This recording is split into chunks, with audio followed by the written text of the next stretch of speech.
All right. Uh-oh. Okay. All right, everybody. Thank you again for joining us for the webinar. Sorry for the technical difficulties. We are live now and we have figured it out. So thank you for your patience. And we're going to get started. Okay. So um, on Father's Day, I had the thought that, man, I really should do a live stream with my father so that we can talk about his journey as an athlete and to get his perspective on how he felt when I was transitioning out of sports and having a hard time attempting to take my life. And hey, everybody, I see you. Yep. And I wanted to bring him on, do a live video. We tried to do it, didn't work, but I decided let's just do a webinar, right? Let's not wait till next year, Father's Day, to do a special edition. Why not just do it this year? So my dad is here, and I'm excited because we're going to talk about some very important topics tonight. Going to talk about how parents try to live through their children. We're going to talk about how to deal with career-ending injuries. My dad's going to share his perspective on my suicide journey, and then how you can stay fit, stay healthy, and how you can be, if you're still playing, how you can be the best athlete that you can now. Dad, how you doing? I'm doing great. Doing great. Awesome, awesome, wonderful. Um, yeah, man. So let's just get started. Walk us through. Hi, sweetie. I see you. Walk us through kind of your journey as an athlete. Like, at what point did you start playing? When did you start noticing that you had the ability to play at the next level? Just kind of give us your journey. Man, I started playing it as a little leaguer. I got on that field and they told me to go to a defensive end spot because I was a little bit big then.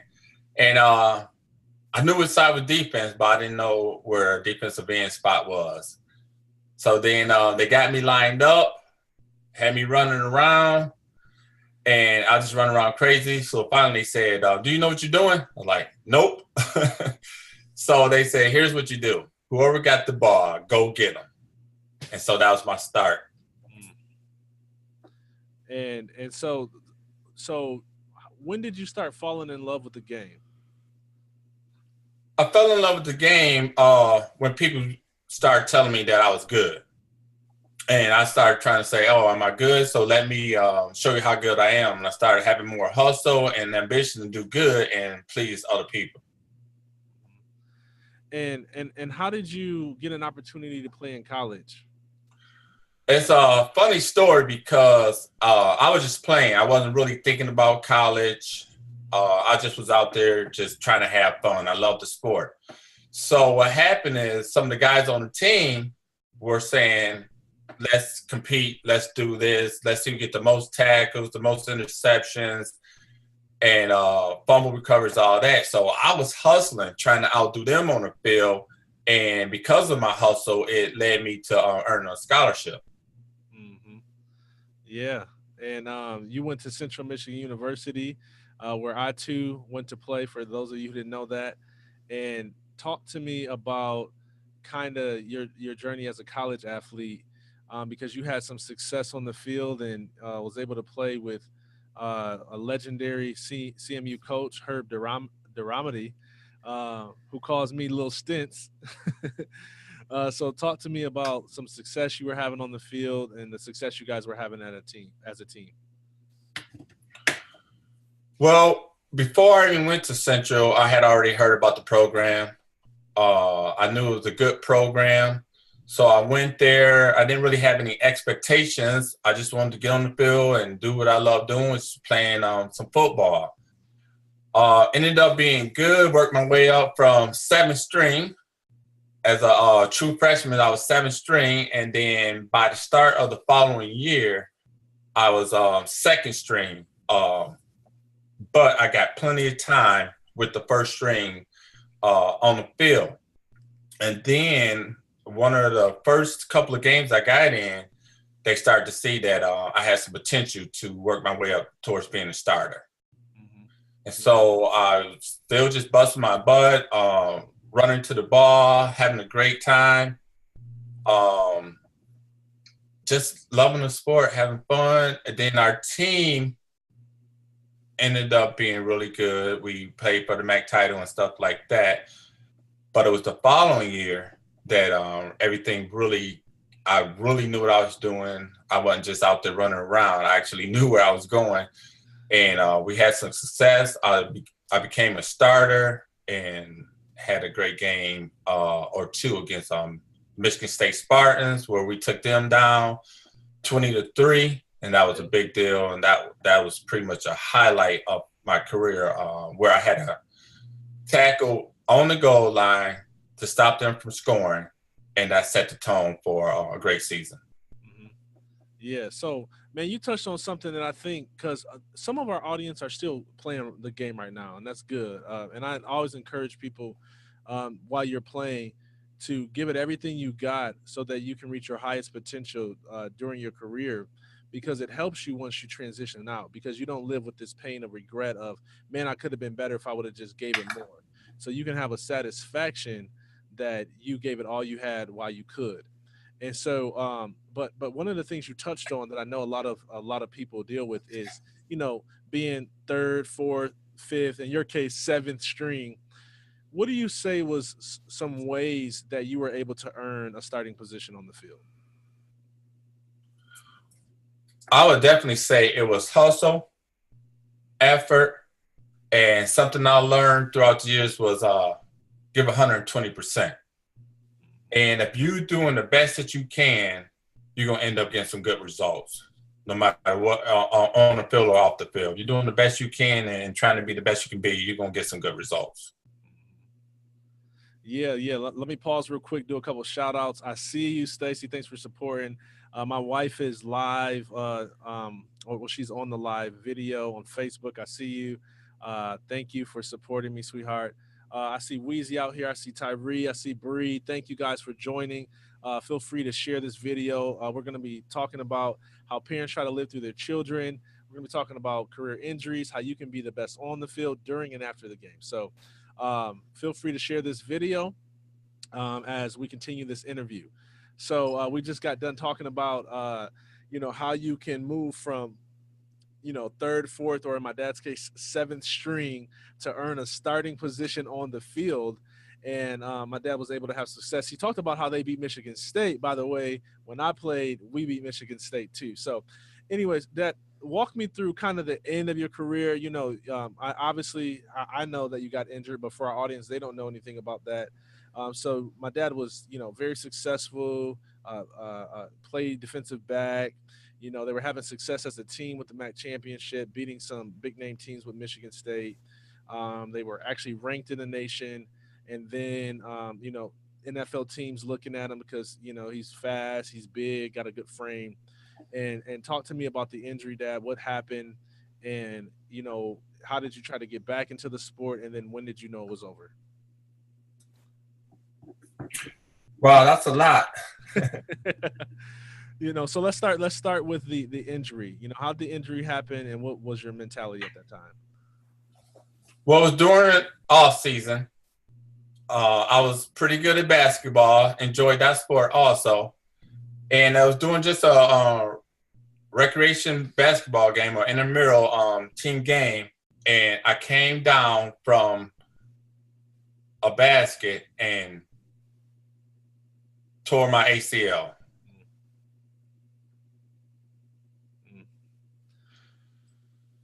And what was your rehab process like? Did you know at that moment that it was over, or you know, did you still think you had a shot?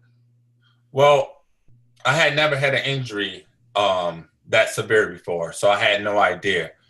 And they was talking, the doctors and teammates were saying, hey, people get hurt all the time, you can come back. But it was right before my senior year, so I said, even if it took me 6 months to for early recovery to a year, that was my season. Because it happened off season and not on the field, I wasn't able to get like a medical red shirt or something like that. So I was thinking that it was over.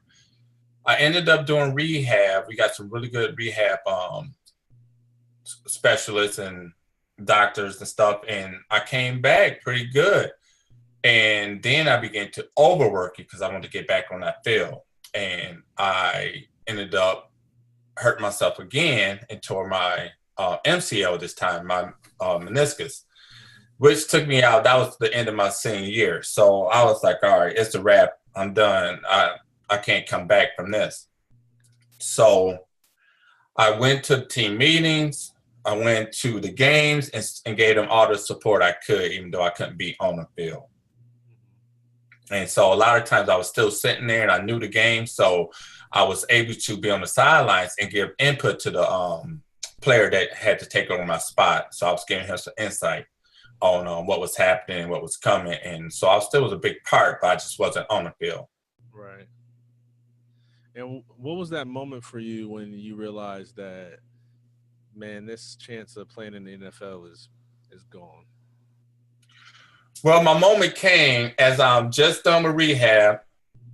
I'm back on my feet, and I hurt myself again. And then I'm thinking it's over, but I'm like, who knows? I came back from the first time. And then I'm sitting there, just finished rehab. I'm icing my knee, and my roommate passed me the phone. And he said it was somebody from Chicago. So I was like thinking it's one of my family members or something like that. And it was an NFL scout asking me to come to a combine. And I'm like, when? He's like, our next one's in like 2 weeks. Can you make it? I was like, when's the next one? I knew I wasn't making it because I was still going through rehab. Right. And then he said, hey, you know, this is a great opportunity. I've been scouting you. I know what you can do. We got to get you out here. You know, there's, you know, so many people that want to be in a position you're in. I was like, not really. So I told him I couldn't make it and that I was injured, and it hit me pretty hard. And I hung up the phone, and as I set it down, I heard somebody talking. So I said, man, maybe I didn't hang up. So I was like, hello? And there was another agent asking me to come to a combine. Dang. And I'm like, yeah, I just talked to somebody asking me to come by. He said, who was that? I was like, Chicago. He said, well, we're out of Green Bay. And I'm like, oh. So I'm like, oh. And I'm like, well, I'm going to tell you, just like I told them, I'm injured and I'm still going through rehab. And so that was hit me pretty hard. Then to top that off, I had a meeting later that day. And I sat down with my coach, Coach D. And he started talking to me about the injury and that, you know, it was nothing he can do. And then he opened up a drawer and he pulled out a stack of NFL letters that was for me. And he said, you hadn't reached your senior year, so I wasn't able to tell you about the opportunities you have and how many NFL scouts and letters have come for you. So I sat there, and that was a real moment. I was like, it hit real hard. And what was your, you know, mental, I mean, was it hard for you? Like how long was your grieving period, I guess? What was the grieving period of that like? Because I mean, you're getting NFL letters and coach showed you all of that. I remember you told me that story and I was like, man, that must have sucked. Because for me, I got injured, you know, way before, you know, I started getting looked at by NFL teams like that, as far as I know. And but you, man, you were closer to the end than I was. And so, you know, how did you handle that grieving period? Well, I wasn't trying to go pro. So it's not like my dream was over. I still wanted to play my senior year, though. So going to the meetings and still being a part of the team was a little bit of help with the grieving process. But as I go to class and around campus and out and about, there's people that kept reminding me how good I was. There's fans that knew me that I didn't know, but they could tell me all my stats and some of my hits and plays that I made. And they kept reminding me of football and being on the field. And it made it really tough to get over the fact that I wasn't going to be on the field again. Right. You know, as you mentioned that, it's funny because Tyree commented and mentioned that in 1989, you were the dunk champion. So here we are years later and they still talking about it. So Correct. obviously, because sports is just something that, you know, I say it like this, like, man, it's something that brings the family together. I seen, a father who doesn't really spend time with his kids, spend time with them just because they go to a ball game together. So, for some people, they remember those moments. They cherish those moments, sometimes even more than the athlete um, themselves. And so, man, here we got Tyree talking about your dunk champion. And the thing that I heard all the time when I became an athlete was the play you made at I think it was Michigan State, the goal line play where I don't know, it was like, I think it was a very close game and you made a stop. And I heard about that play all the time. They talked about how when you made the dude fumble, it went way up in the air, and then people, I think, ran it back at least almost to a touchdown or something like that. I heard about that all the time. So what you're saying is you weren't struggling, but then them always talking about how good you were started to kind of make that process harder for you. Correct. Correct. Not only that, after I got done, I ended up having a little I rehab. I'm back playing basketball. So my legs and stuff, the injuries pretty much to me felt like I was back to 100%. And Mm. I'm playing basketball, but the football career is over. And then I run across some college friends, and they go, "Hey, I'm already graduated from college." And I ran across some college friend, and they go, "Man, you still can play." And I ended up playing semi-pro football out in Detroit. And I think I still got the record. I ended up getting an interception at the back of the end zone. One of the guys on the team had to grab my shirt because I was at the back of the end zone. I wouldn't go out. And he said, "Let's go." And he led the way. And we ran that back, and they gave me credit for 110 yards because I was at the back of the end zone. I ran into the other end zone. So after that, people on the team was telling me how good I was in the semi-pro league. And they like, "You got to have a shot." And a couple of them, in semi-pro, there was a couple of athletes that had already been pro or were still trying to go pro, and they started giving me contacts and stuff. And I ended up going to either Wisconsin or Chicago to a combine and ran for the scouts and did stuff and got my scores and everything. Got a couple of calls. Some agents starts calling me, and then they start telling me to keep playing semi-pro. Then they told me to go to the Canadian Football League. And they would just push me to pursue this more so for them, seemed like, than for me, because I was thinking I was done. And so I stayed in for a little bit longer. Then finally I said, "This is not my dream. I don't want to be a professional athlete. It would be nice, the money or whatever, but it just never was my dream. I just wanted to have fun playing the sport." But yeah, it was a long time where people was pushing me. Like I said, it seemed like it was more for them than for me. I guess they was trying to live through me. Yeah, yeah, that's true. And actually, that's the good time to transition because let me pause real quick. I see you, Montez. I see you, Auntie Thelma. Thank you guys for tuning in. Make sure you share this video with others. We just got done talking about career-ending injuries. Now we're transitioning into this period where my dad's playing semi-pro because people still see that he's gifted and athletic and he's making some plays on the field, semi-pro. And I remember this because I remember that play, that kick that you ran back. And I also remember, and I told you about this, but I remember the other play where I think it was the same game actually. You ran one back and then you tried to run another one back. And I remember it was like a clear lane on the sideline. And it's a group of like people who didn't somehow a pile formed, somebody knocked somebody over, they all kind of stumbled over themselves. And it's a pile like in the middle of the field where everybody's kind of at. And I thought you was just gonna hit the sideline and just jet to the end zone, but you tried to go up the middle and and never made it through. And I'm like, why did this dude do that?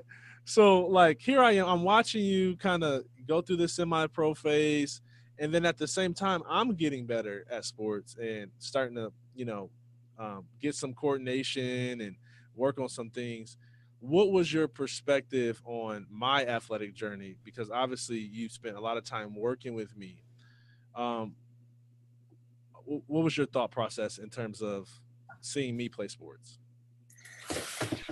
Well, probably like most parents, when they kid get on that field or the basketball court or the soccer field, wherever sport they playing, you're there room for them, and you want them to have as much fun and success as they can have. So that's what I was doing. I mean, I came to your games, I worked with you, I actually strapped back on my tennis shoes and played with you um, on the basketball court as you were developing and growing. And I was working on your jump shot, which you might not remember this, or you might say you don't remember, but a lot of me and my friends, we was all calling you Fat Fingers and Airball King because your hands were so big before you even was 12, 13 years old. Your hands so big, and you spent a lot of time catching up with your height. And I remember I took you to the doctor, and the doctor told you how many inches you were tall, and then you asked me how many inches I was tall, and then he's like, I'm more inches taller than you, so I must be taller than you. It was so funny because you was like excited to finally have outgrown me, and it didn't stop there. But yeah, I just wanted to see you have success and enjoy the sport, and I let you do whatever sport you want. I didn't want to push you too hard towards one sport because I was favored towards basketball because you was taller than I was. But then when you decided to play football, I was there at your signing day for that also. So, you know.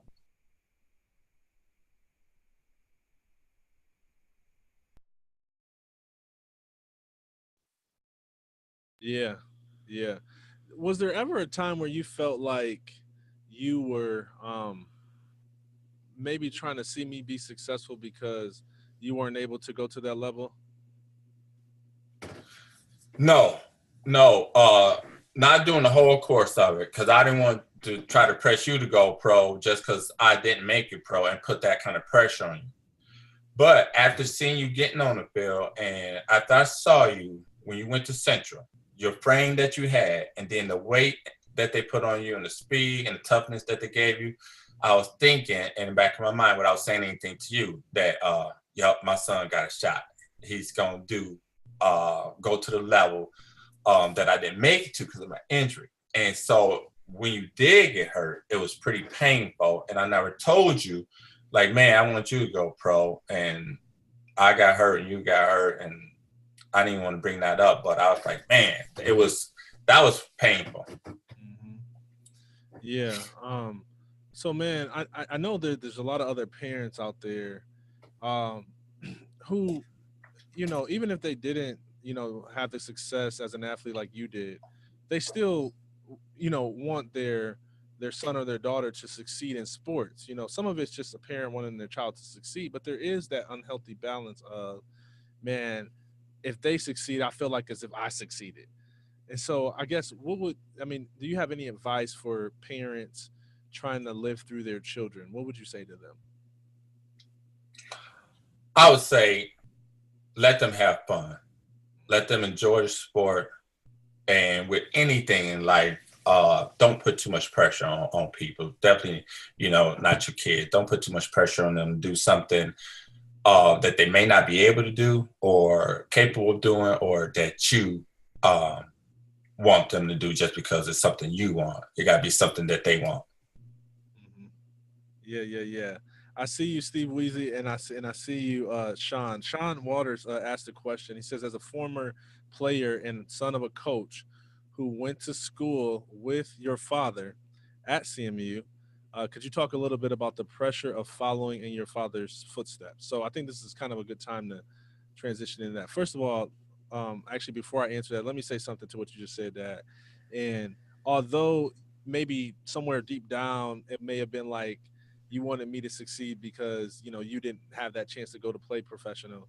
I from my perspective, I never really felt like you were trying to live through me. And I got asked that question actually a lot, probably more than you even know, about like, man, your dad played, especially because we played at the same school.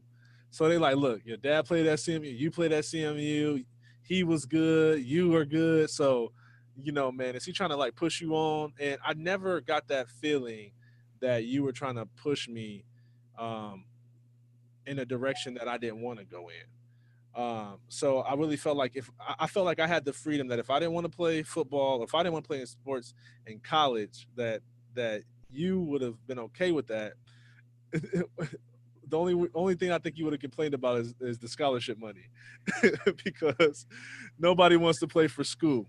But going back to Sean's question, the pressure of following in your father's footsteps. So that is a pressure that I face. Actually, Sean, it's a book that I'm going to write after I finish, get this book published that I'm working on. So right now I'm working on a book, 5 steps to discover your purpose and identity after sports. Okay, it's the 5 step process that I went through after athlete. It's done completely, and I am putting it through the editing process. So that will be published before the end of the year.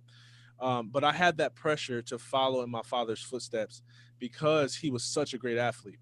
And I think it was a pressure that was forced on me by my peers, because they, every time I would make a play or I would, get an award, they would bring up my dad, especially because my dad was, he kind of on paper seemed to be a better athlete than me. Like I was telling somebody the other day, like I high jumped 6 foot, my dad 6'9", 6'11". I ran 400 relay. I think I ran like a 50. My dad running 47s and 48s. Like, I dunked two and backwards. My dad windmill and win and dunk contest. So there was like this pressure that, man, no matter how much I perform, I'm never gonna be as good as my father. But I tell you what changed for me. It was when I went. It wasn't until I went to college, right? Like I always felt like, man, no matter what, no matter how many points I scored, no matter what awards I get, I still ain't better than my dad. When I went to college and after my injury, I rehabbed back. At one point, I was like 275 pounds, and I had ran a hand time, okay, hand time, 4.67 or something like that, in our winter workouts.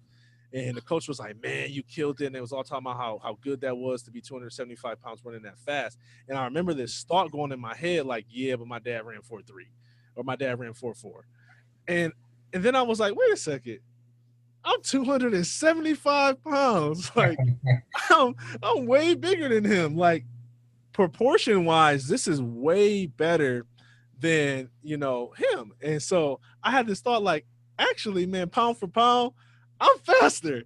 And so, man, I swear, after that moment, I no longer felt like I was living in his footsteps, because I stopped comparing myself to him when we were two totally different athletes. Like I was a defensive end and he was a defensive back, two totally different athletes. And so different players, even from a toughness standpoint, my dad was, even though I was D line, I was more like a pass rusher. I wasn't like the guy that was going to just manhandle the old lineman. But my dad was the DB that was going to manhandle everybody on the field. So I think that they expected me to play like he played, and I had to be comfortable with being a different type of athlete than my father was. And it took some time, but really that moment in college when I started to go into my skill set is what helped me. And I guess my advice for people who feel like they are under that pressure of father of in a family member or their father's footsteps, I would just say, stop comparing yourself. Celebrate your accomplishments. Make sure that the only person you're competing against is yourself, and use it um, as something to strive towards. Because I think that when you compete with yourself and you're just trying to outdo yourself, you're not caught up in jealousy. You're not caught up in trying to be like somebody. You're just focused on being the best player that you can be, and that's the only way to be successful. So, yeah, just stop it. Be confident in who you are.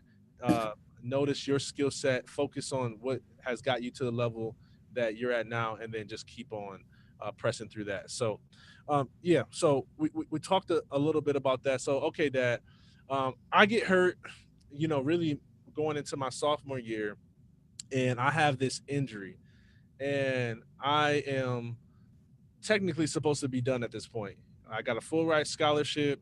I got back surgery, and everybody's telling me focus on your education and don't worry about football anymore. But for me, football wasn't what I did; it was who I was, and so I didn't want to let it go that easy. And so, my family didn't know, at least to my knowledge, they didn't know that at that point I signed a liability waiver to be able to get on the field, and then I started to um, do all this basically illegal stuff to be able to play. So I was manipulating the healthcare system So athletics wasn't covering my my rehab costs because technically they didn't want me to play. They gave me 6 months of rehab so that I can get on my feet. But then after that, they were like, "That's all you need to be able to be functional. We're not trying to rehab you to playing because we don't want you to play. It's not safe." So they weren't covering my healthcare expenses.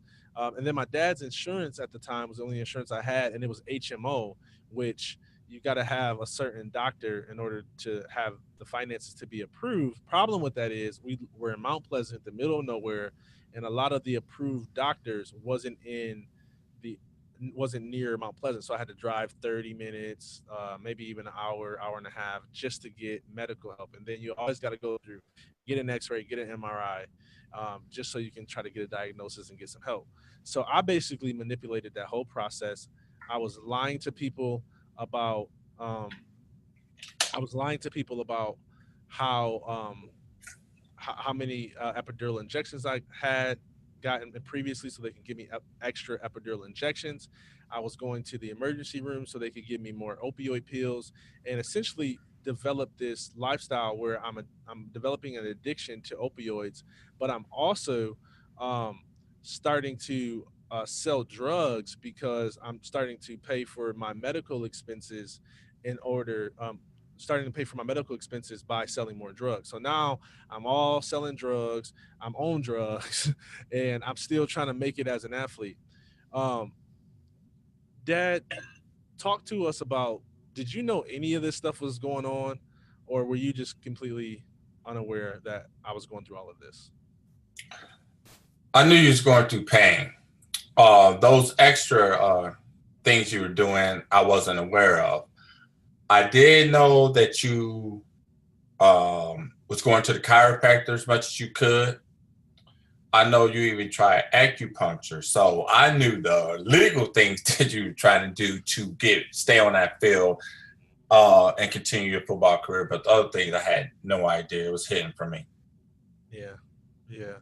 Um, and the reason why I say that is because I knew that if I was honest about the level of pain that I was in and the extent that I was going to, in order to continue to play sports, that CMU would have heard about it and been like, "No way, this is not okay." B, you would have heard about it, or my mom would have heard about it, or my family would have heard about it and been like, "You're crazy. What are you doing? Your health is more important." So I had this secret lifestyle going on because I didn't want to let go of sports. And so let me pause right here and just say, if you're an athlete and that's you, if you're watching this, if you're watching the replay and you're in that space where you don't want to tell anybody how injured you are, because you're scared that you got to miss a game or you got to miss a season, don't do it. Your health is too important. Listen, and sports in general only lasts for a season, but your body is going to stick with you throughout your entire life. And so you've got to make a decision to detach from whatever insecurity you may have, whatever, pride you might have that's keeping you hiding this lifestyle. Get honest about your injury so that you can be in the best physical shape possible and and maintain your health for the rest of your life.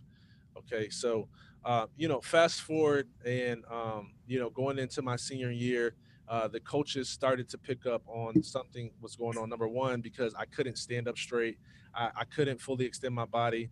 I was catching on the field. I was not trying to make too much contact, and they knew something was up, but we were just trying to win some games. So they kind of let it go on, but then. Uh, I started to have nosebleeds during games and practices. And at first they were like, "Man, what's going on? He's just, making collision. He's having nosebleeds." But what was going on was that I was taking so much opioids that it was thinning my blood. And every time I made contact, because my blood was so thin from the opioids, my nose would start to bleed. And so they started to catch on that something ain't right. He's having too many nosebleeds. He's not standing up straight. I think he's more injured than what he's letting on. And they just basically didn't allow me to play the last couple games. And then they finally said that, hey, we need you to just be done. And I didn't even push back at that time because I was hurting. The epidural injections weren't working, the acupuncture wasn't working, the physical therapy wasn't working, the chiropractic work wasn't working, the pills weren't strong enough, and I was at that point I was on oxycontins and all types of stuff. None of that stuff was working. So I knew that it was over. And then I go into this suicidal phase, right? So now I'm trying to take overdose on pills. I'm trying to get drunk and drive in my life, and I end up in the psychiatric unit. And I think at that moment, that's when you found out about all of this.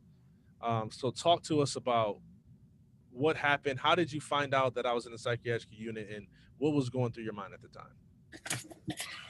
Well, there's a couple of times during the course of raising you, your mom would call me in a panic and tell me to talk to you, tell me to deal with you, tell me to get a handle on your behavior, whatever.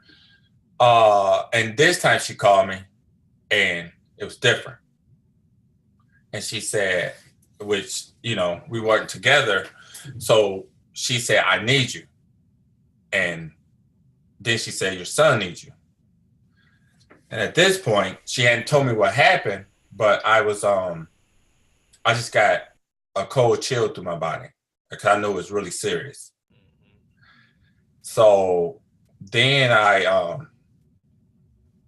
just said, let me call you back. Let me get myself together. I got my stuff together, got my stuff, car gassed up, ready to head to wherever I needed to go. And I called her back, said, where am I going? And then she said, I need you at the hospital. And she said, your son don't want to live anymore. And I'm like, all right, I get sports is over. I know school is tough, but I was like, that's a little bit dramatic. So I'll say, are you exaggerating? Or what did he say? What's making you think that he wants to end his life? And then she said, he at the psychiatric, he keeps saying that he don't want to be here no more and stuff like that. And she said, my mom's here, we're here, we need you. And that's how I found out. And from that moment, what happened? Walk me through your perspective of what happened. Well, I had to see it for myself. What they was talking about, I had to see for myself how serious it was. And then after I seen you and I seen the pain you was in, not just so much physically, but mentally, and besides when you're really tiny, I can't really recall you ever crying. And I remember you falling off your bike. I remember you getting hit, playing football. I remember some incidents, but I never recall you being in this much pain. So that was painful in itself, having me see you go through what you was going through. And now I'm thinking, what can I say? What can I do to get you out of this state that you was in? And I sat there thinking of my best words, my best advice. And I was thinking it was just the sports. And it was pretty much sports and life because she was going through some things. And I just sat there feeling helpless. But I gave you the best advice I could. And I hugged you as tight as I could. And I let you know that I was there for you. It's a dangerous space to be in. Number one, you mentioned something in a way that I do want to highlight real quick, and that's that you know you had never seen me cry before, or be in that mental state before. And that's kind of the nature of an athlete. A lot of athletes are skilled at bottling up internal emotions in order to perform well in their sport, and that can work if you're just trying to play a game. It doesn't work if you're trying to have a healthy life. And for me, I had did that for so long. I mean, for the 2 years that I was going through all the selling drugs and being addicted to opioids, even to after that, um, going through this struggle of not having sports in my life. Hey, little bro. um, I was I was I don't know. I was bottling up my emotions internally, and and on the outside, I knew how to fake it. I knew how to put a smile on. And what I did was, I needed somebody to try to crack open the heart and see what was going on the inside. And it's hard to know what to say. It is. And so one of the things I did is I wrote a blog article about people who maybe experienced that same thing. Um, it's for people who have a former athlete in their life and they can tell that something's not right, like, the mojo is off. Mothers are usually better than this at fathers, but sometimes fathers can pick up on it too. Man, like, something a little off would do. And even if you don't notice that something's off, if they have transitioned out of sport, I suggest just asking them the question, how do they feel about it? Because they could be struggling with that and not even know it. We had a woman who, once she heard about my story, and I started sharing my testimony, she said, "Oh my gosh, that's exactly what I'm going through. I didn't even know that it was a thing. It's a real thing." You can view her testimony on secondchanceathletes.com/athlete testimonies. Just go to secondchanceathletes.com, click on athlete testimonies. Her testimony is there. You can hear her talk about how she didn't even know that she was struggling until she heard that, oh man, the struggle after sports is a real thing. But also, I created a resource for parents or for people who just know a former athlete of 5 tips to help you help your former athlete. So you can just go on secondchanceathletes.com. In fact, I'll just put the link right here in the chat. It's secondchanceathletes.com/help my athlete. If you know a former athlete that has lost their mojo and you can't seem to get them to talk about it, every time you say, "Hey, how are you doing?" they're like, "Oh, I'm fine."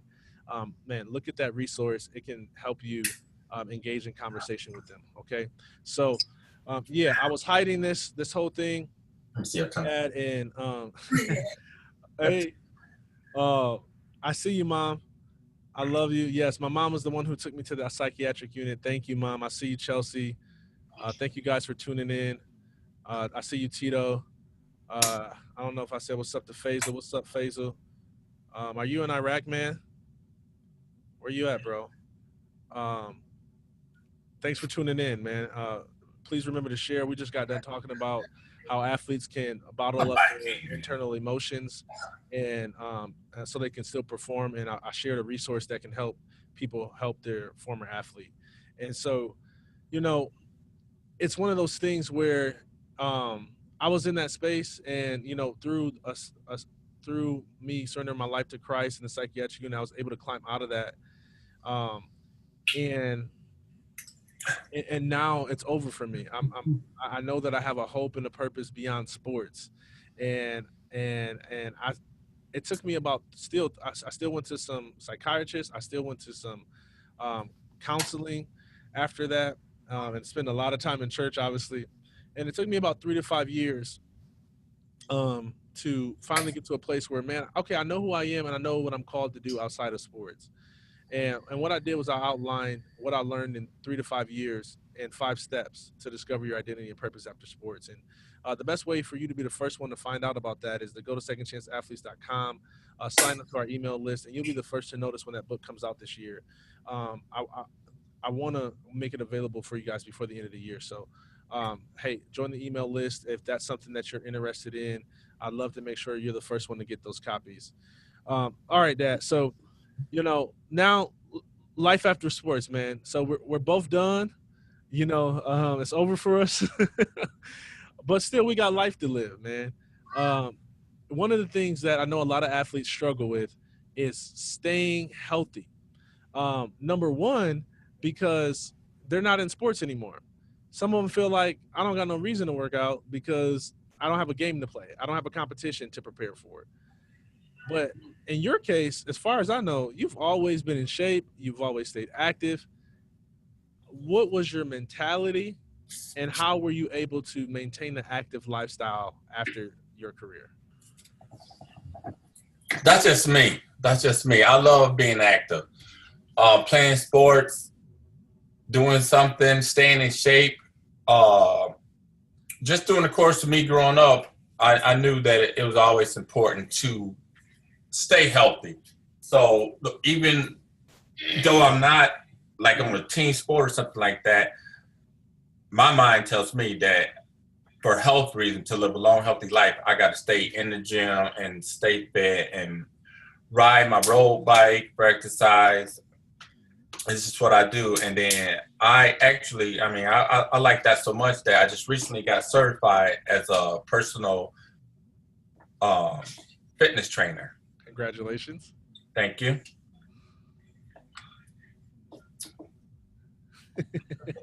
Waiting at you. What's up, bro? Hi. Hi. Hey, look, hey, you are last hope, baby D. You can't get your too, man. But yeah, okay. So you're certified now, and that's just you. And so, what would you say to some of us who it's not just us? You know, how can we get in shape? You know, and this is something that I'm on a journey on right now. You know, I haven't worked out for real since I played sports, and that was 2000 and early 2011. So man, help. You know, what's some strategies, what's some tips that you would give people like me trying to get back in shape to live a healthy lifestyle? My first tip would be you got to stay fit, whether you're in sports or not. I mean, you could have never played sports and you still should stay fit. It's just the right thing to do. It's going to help you, like I said, live a long, healthy life. You don't want to be sitting there living in pain and living off medication to function. You want to be able to function because you've taken care of yourself. So that's just period, whether you're in sports or not. You got to take care of yourself physically, and then mentally, you still got to exercise by reading books and continue to do things to grow your mind and keep your mind active so that it won't start killing on you also. Um, Man, what about eating? So, nutrition is big right now. Everybody's big on this organic stuff.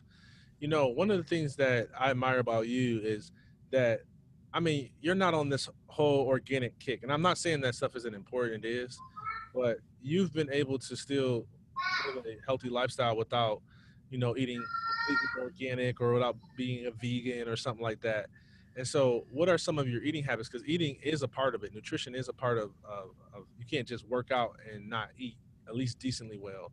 So, what has been some of the things you've done, eating wise, nutrition wise, that has helped you stay in shape? Doing my journey towards the fitness training thing, I learned some things doing my course of just trying to stay active.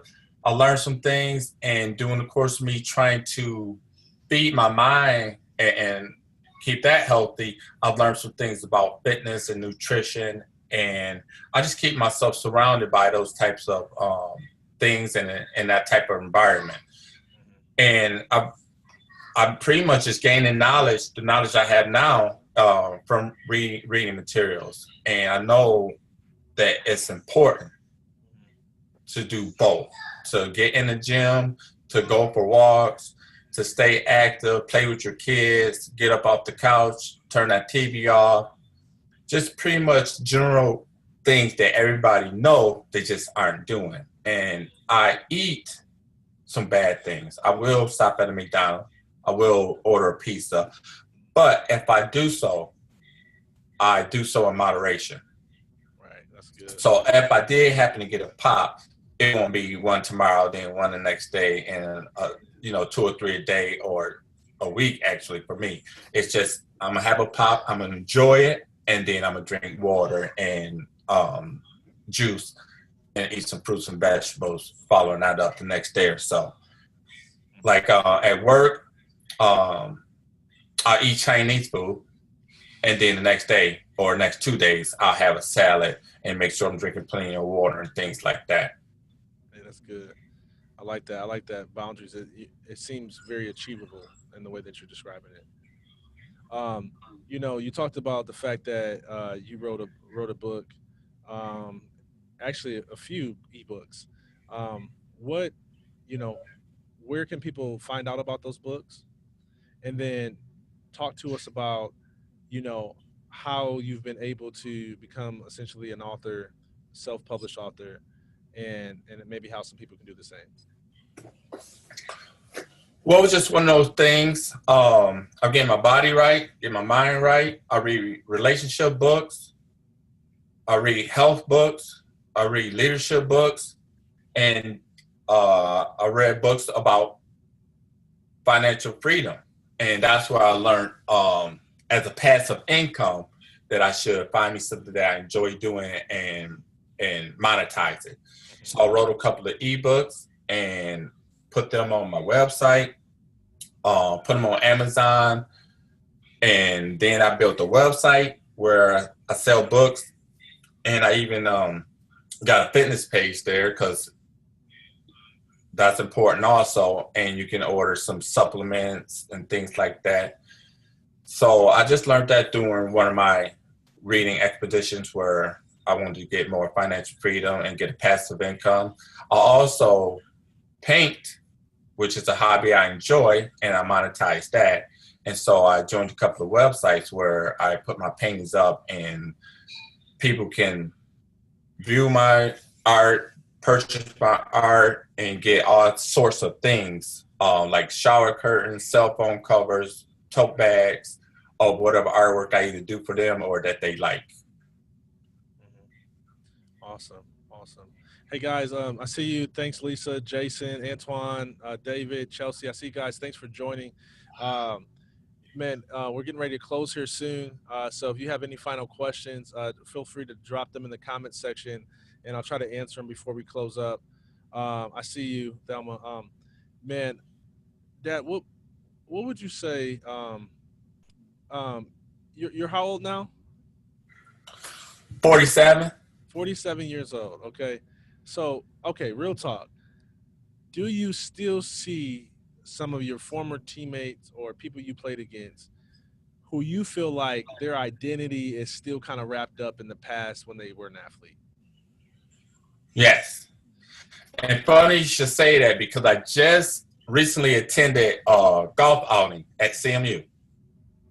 And I ran into some coaches. They started, hey, I know you. And they started telling me stories and plays I'd done and wish they had a chance to coach me and stuff like that. Coach Bono, who's the head coach now, that I never met, never talked to, came up to me, shook my hand. He ended up taking my hat off my head and giving me his hat. I got a hat right now that got signed Coach Bono. It's not signed Coach Bono. They just got his name on it. It was his hat. It say Bono right on it. I got And you. I got that hat. He gave that to me at the golf bar. Then I ran into some former players that I played with, some that played before me and some that was there during the course. I think I texted you and told you I'm playing golf with some of the guys that went to school with you. Hmm. And as I'm playing and we sit down to eat, after playing, the guy told me, he said, as he introduced me to another one of the coaches that I had met, he said, this is one of the best athletes that I've ever been on the field with. And he goes, the coach says, well, I can see that because it looks like he can play right now. We got a uniform for you. And I'm like, here we go again. So I'm like, man, I'm 47 years old and still people saying things of that sort. What would you say is some of the, so you see it around you? What are some of the indicators other than them talking to you about your success as an athlete? What are some other ways that you notice that somebody's identity or, you know, somebody's identity is still tied up in their sports? Sometimes they just sit there and all they do is talk about sports. It's so many different things, kids, family, other leisure activities that you can be involved in. But when they still wrapped up in that sports, that's pretty much all they doing. That's all they talk about. That's all that's on their phone. Um, and so that's a good indicator that they still wrapped up in that and haven't let go. Hmm. So here's one that I see, and tell me if you see this too. So what I see, and this I was a complete victim of this, right? I see a lot of dudes, you know, and females as well, former athletes. I see them still talking about their athleticism as if they're trying to prove to you how good they were. Is that something that you see too? Yeah, on the regular. Even when I played a couple of intramural sports, softball, there was people still saying stuff and comparing. And when I played softball, I ended up being pretty good after I learned how to really play softball because I never played that sport much as a youth. But a friend of mine that was an excellent baseball, softball player, also a coworker of mine, he showed me how to hit the ball. And I was hitting home run after home run. And one of the guys said, "Oh, it's just because you're an athlete. And it's because you were a great football player. And that's why it's so easy for you." And then they started, so, well, I can do this. And then they started talking about and comparing. I'm like, I'm just out here having fun. I just really learned how to play. You know what I'm saying? They put me as a catcher because I catch the ball, but I didn't know none of the other positions and how to cover when the ball is hit. So they put me as catcher. So I don't even really know how to play the game. It ain't no comparison for me. And these guys on my team, guys on the other team, is still sitting there trying to compare athleticism. It's weird. Yeah, yeah. I think part of which because we idolize the role of an athlete, you know, athletes, who are very successful and play professionally, they're on television and they live this lifestyle that people desire. They have fame, they have money, they seem happy all the time. All their pictures are professional. They always working out, always upbeat, doing commercials. I mean, you name it. And we idolize that lifestyle, and it makes our life seem as if it's not as exciting. And um, I think that one of the things I share in my book and on my blog is that we've got to stop idolizing any role, especially the role of the athlete. It's okay to respect it. It's not okay to idolize it. It's not okay to look at sports or the role as an athlete as if it's a god, right? To the point where I'm worshiping it, to the point where I feel like the role of an athlete is way more impactful than me. No, I think every person has a purpose to fulfill, and if you're fulfilling that purpose and impacting the people that you're called to impact, then you should feel successful at that point. And success isn't about being popular. It isn't about how big of a following you have on social media. It's about fulfilling the purpose that was uniquely created for you. And so I just want to encourage the audience that, hey, keep impacting your circle of influence, adding value to people. Let's not idolize the role of an athlete. Let's not try to push our children to be athletes when that's not what is their calling in life. I know some dudes who were very, very gifted as an athlete, um, better than I was, better than some professional athletes are, and it just was not their passion.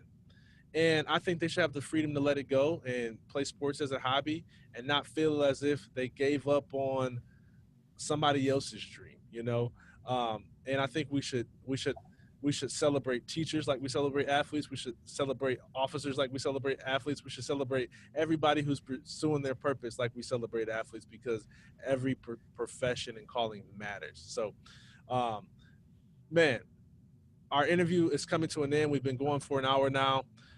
Dad, I just want to say thank you for your time. Leave us with one major thought. What's kind of the maybe one takeaway that you would love for this group of current former athletes, family, friends, parents to leave with? Anything and everything. If I had to say something, it would be enjoy life, enjoy your family, enjoy your occupation, find you some hobbies you enjoy, and wake up every day with a smile, go to bed every night with a smile. Enjoy life. That's what I would say. Yeah, awesome. Awesome. Well, thank you. Well, Dad, I love you. Thank you for your time. I'm glad we finally got it figured out. Maybe we'll do it again next Father's Day. Copy that. Thank you. Love you too. Love you too. Bye bye. Bye.